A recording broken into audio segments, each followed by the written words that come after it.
Hey, it's Steve Zonardi here with Real Estate on Record with Mike Gaddy. We have a great conversation podcast today on all things real estate. Number one being the capital gains increase in Ontario, Canada. Across Canada. It's federal. Across Canada, yeah. Okay, so why don't you guys shed a little light? What exactly is happening with this 66%? So we're increasing, obviously, your capital gains from 50% to 66%, 66.6%. So any basically gain. Stefano's nodding his head. Stefano's not happy about this. No. But is this good for anyone? Government. The government, yeah. Yeah. They're raising more money, I guess, and just gonna find another way to burn most of it quickly. Can I just say that this is going to kill all investment opportunities? We've had this in the past. We've gone from had this in the yeah. We went from like 25-50 to 66 to 75%. That's the last Liberal government, Chrétien. So up to 75% capital gains, and they started backtracking it. I think What capital year was that? in the 2000s, right? 2001, 2002. Something like that. I think Chrétien jacked it up and then brought it back down, and then what was our last administration? Steve Harper. So then it came back down to 50. Yeah. Really? Yeah. Yeah. But remember that the way that's calculated, it's on the gains, 66% of the gains at your tax rate. So it's not like 66% of it's gone. It's an increase. It's a kick in the ass no matter what. But it's not like it's 66%. You're only getting the remaining amount of that. It's basically 66% of the capital multiplied by your tax rate. So if you're 30% tax rate, so if it's $100,000 in capital, $66,000 is taxed at your tax rate of 30%. So that might be a lot of money. On 50% of the gain. Correct. Yeah. It's still a lot of money. It's a lot of money that they're taking. Yeah. It's just an increase. It's a 16% increase. Yeah. That's a lot. I think it's just the reality is that if you're a capitalist, anything like that, you just feel like you're taken advantage of. Look in the state of Florida for the month of July. DeSantis just reported it's tax free. This recently came out, right? Yeah, he just posted it this week. So again, it's not everything, but anything to do with having fun in the month of July, because obviously kids get out. My kids are gone out, and or they're finishing school in the next 10 to 12 days. Mm-hmm. So June and then July is like Memorial Month, like or sorry, the 4th of July, right? The what do you call that? Victoria Day. Not Victoria. There's no Victoria. They're victorious. What do you mean? What do they have? Doesn't work. Declaration of Independence. Okay. Yeah. So then but the whole month is basically tax free. So 6%. They only pay 6% tax there, but that's like anything to do with having fun. This is for Kayaking, residential, camping. like not for tourists. No, as just well. for tour. I think for tourists too. Yeah. I think it's anyone, because Yeah. how would you determine? Like, you're not asking someone for Yeah, their you're not license. So the driver's month license. of July, So there's no tax. for stuff to do with having fun. If you're going kayaking, if you're going I guess camping, Disney? recreational activities. What about exactly. Disney? I don't know. Because that's a corporation, so maybe that doesn't apply. I don't know. But sunblock, anything to do with it, camping gear, whatever you're buying. There's a certain amounts, like $250, $500 and below. That's amazing. But what even though it's a small gesture, but it's a nice gesture. You know, it makes you feel good. Because they can. Yeah. Are they coming up for re-election? Is that kind of maybe a ploy? For No, that? DeSantis only can run 2 terms, so he's out in the next 2.5 years. 3 years. he can't stay. No, it's 2-term governorship. What's the capital gains in the U.S. in Florida primarily? It's a good question. It's I don't even know, honestly. I don't know. It's not as bad as here. I'm sure of it. No, I mean the only thing is there is a little bit more complicated with taxation, but what you always look at is that 1031 switch, right, where you can kind of roll up all your capital into the next investment without paying any gains on it. Usually, as an investor, that's lucrative. But I mean, here we can do a research quickly. So that 1031 switch, what he's saying is the gain would be deferred. So if you basically are going from a single family residence to, and it's more complex than this, so you'd have to speak to your tax advisor. But if you're going from a single family to, like, say, a duplex, and you're investing more capital, you won't pay the capital gain on that. You're taking that money and transferring it to your new investment tax free. Versus here, you'd pay the gain and then have to go buy your next property. Yeah. So they incentivize you to invest. Here, I'll read through it. So in Florida, there is no state level capital gains. However, federal capital gains, so no state tax, clearly. However, federal capital gain taxes do apply for individuals. Federal capital gains tax depend on the length of time of the asset held. Short-term capital gains assets held for 1 year or less are taxed at 10 to 37%. What a joke. Less than a year. You can Wow. flip properties and pay between 10 and 37%. Long term is between 0, 15, and 20%. Additional certain high income individuals may be subject to a net investment income of 3.8%. Wow. 3.8%. So the question now, Versus now. 66.6. So here's my question to you, Mike. Maybe you could take this one first. Bless America. Canadian podcast. Will this now kind of pull investors out of?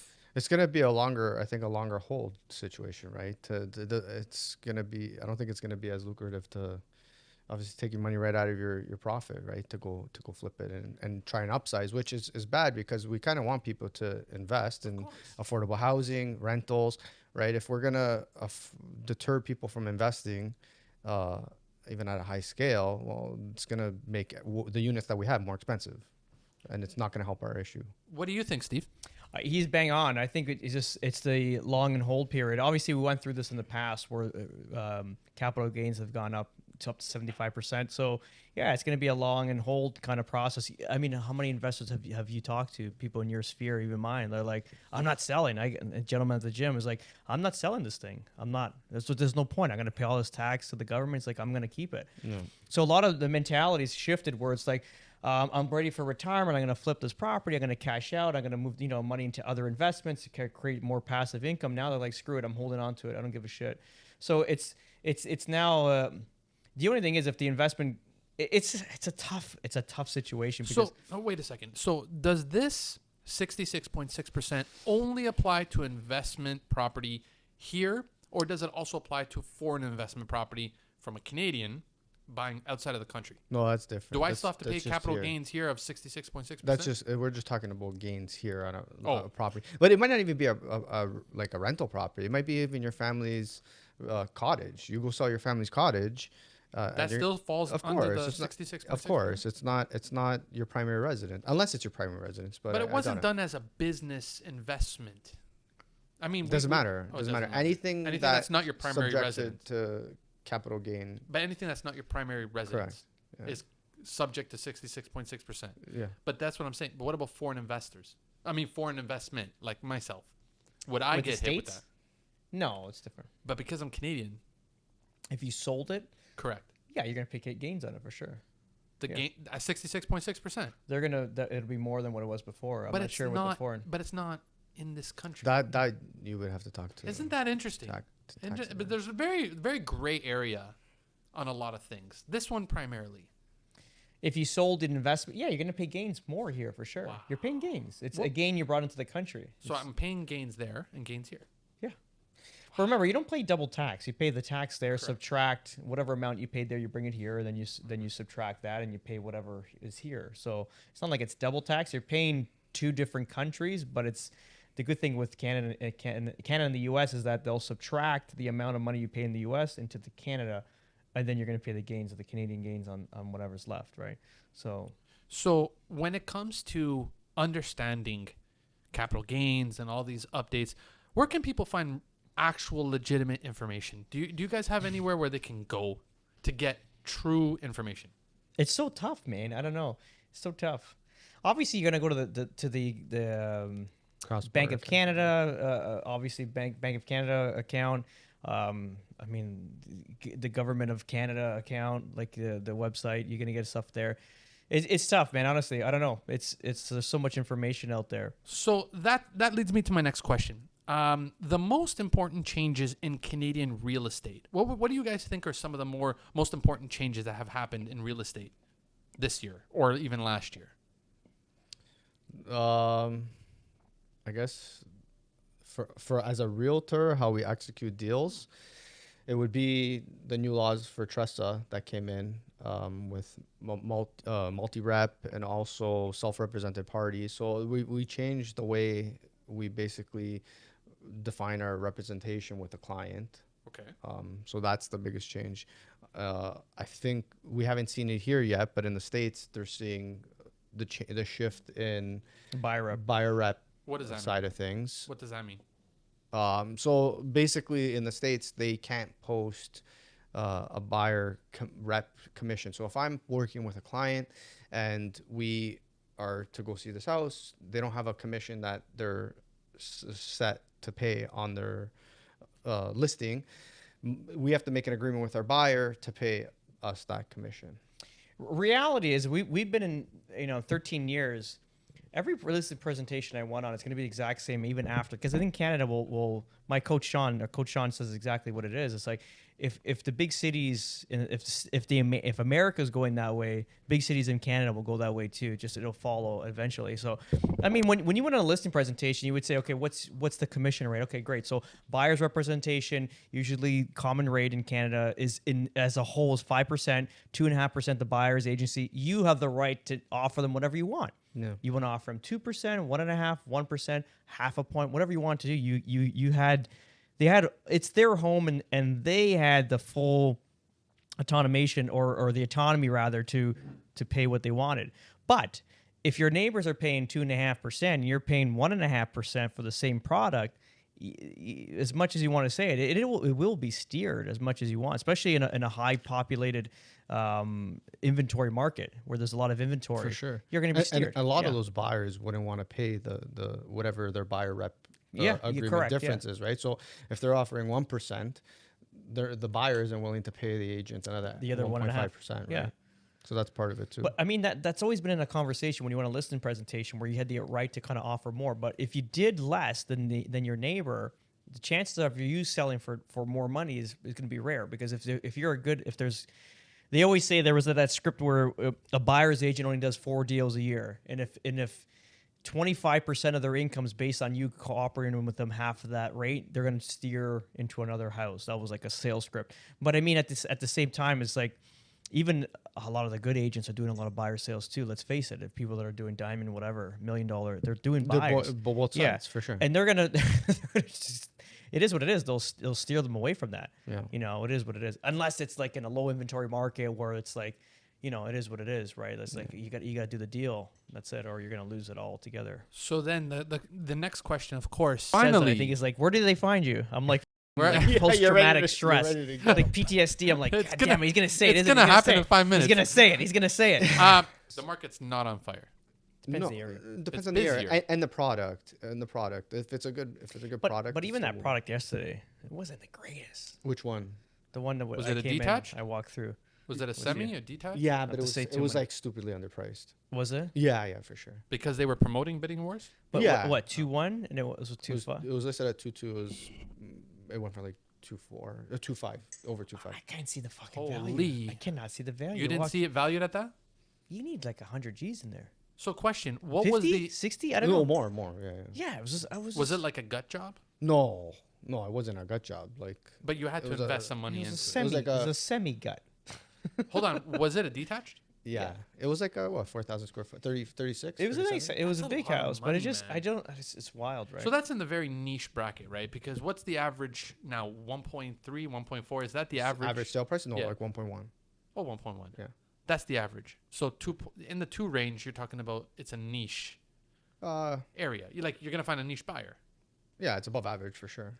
And what was this? Nobleton? Can you release Richmond where it Hill. was? Richmond Hill. Yeah. Richmond Hill has houses that expensive? Yeah, yeah, big time. More than More, your yeah, yeah. region, yeah. Really? Yeah. Okay, boys. So not yet, Steve. Oh my not yet. gosh, oh my no, gosh. I do have one more question for this episode.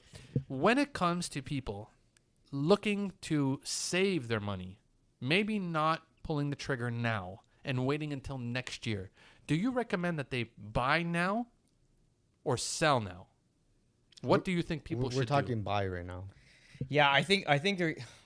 It's so mixed though. I don't know, man. Honestly, I get mixed feelings with this. Like I think America, you got to start buying 100%. Got to start going for it. Canada got mixed feelings for it, where it should be buying. You should start buying now based on everything happening. It's just some factors just throw me off. It's just throw me off the chase. Like what?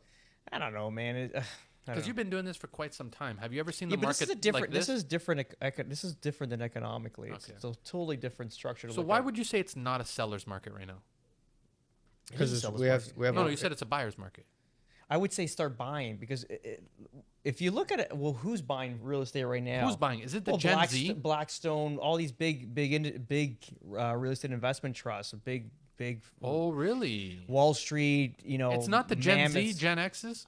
Well, that's just occupying small houses. But Really? I'm talking about like the big corporations that are buying The institutional thousands buyers. of houses, right? Like hedge fund guys? Yeah, I don't even know. Yeah, like Blackstone's the biggest. They're Like like That's crazy. I've never even heard of this before. BlackRock? Blackstone. Bla- yeah. BlackRock. It's Yeah, the for same. Blackstone, it's, the same like, company. So same BlackRock is buying. BlackRock is the bigger, and then the Stone is the Nah, smaller yeah, one. okay. It's the same thing. It's the same company. But I They're didn't know both that they were black. buying real estate. big time. They buy real estate. Blue. They huge. bought 60,000 units this year just alone. They bought- over $14 billion of real estate. They bought a Canadian company for Tricon? $3.5 billion. Yeah, At the beginning of this year. So BlackRock essentially runs the world. I heard. pretty much. Yeah. yeah. Then But- Buffett's buying. Buffett's we talked buying, about this yeah. before. Buying land So or he's- real estate. He's investing into the two or three largest. Two largest builders in America, in the Lennar States. and D.R. Horton. Get outta here. Yeah, like how much did he 700 million. invest? 700 I think it was seven It's something. not yeah. a lot for him. Like but as a silent partner kind of thing. no, he just bought Buying stock. their shares. Bought shares in Lennar. Lennar and D.R. Horton. I'm More assuming in that D.R. they're the biggest. To be Yeah. honest, yeah, they're the DR biggest. is the biggest, I think, right? I think Lennar is one and DR two. Yeah. Now, when you say the biggest, would you say bigger than most in the and Canada as well? All combined Canada together Holy. by far. Yeah, they can't compete. Well, it's against this. population, right? 300 was it 350 350 million million, yeah. versus 40 million. Not- Lennar spans not all including the- states, or is it, migrants. or do they specifically deal with certain states? They're all over America. Yeah. Really? Yeah, I think they're probably building in 30 states. That's like 30 countries you're building in. Could you That's imagine that? That's what That's that is, crazy. literally, because they have a different team for every Every area. and they usually buy out other builders in that yeah, area. makes sense. Like in Southwest Florida, they bought out WCI. They bought out a few. Which other, is what, a builder? American House. Like It's a local builder, I'm assuming. yeah, they're more predominantly in that area, and they just buy them out, and they buy everybody with it, and they just keep going, right? And they just keep going. They just change the name, so to speak. Yeah, they just Well, and they implement their system. yeah. They want to obviously get the whole market. They don't want these little guys like you to step in. No, I don't have nothing.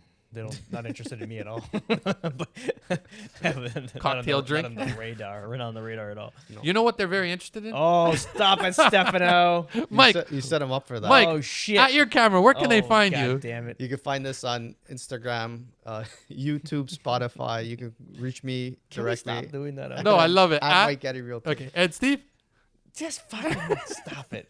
God at damn it. Steve Zelenardo, not Steven. Steve. Steve Zelenardo. We'll see them next I'll answer time. both those names.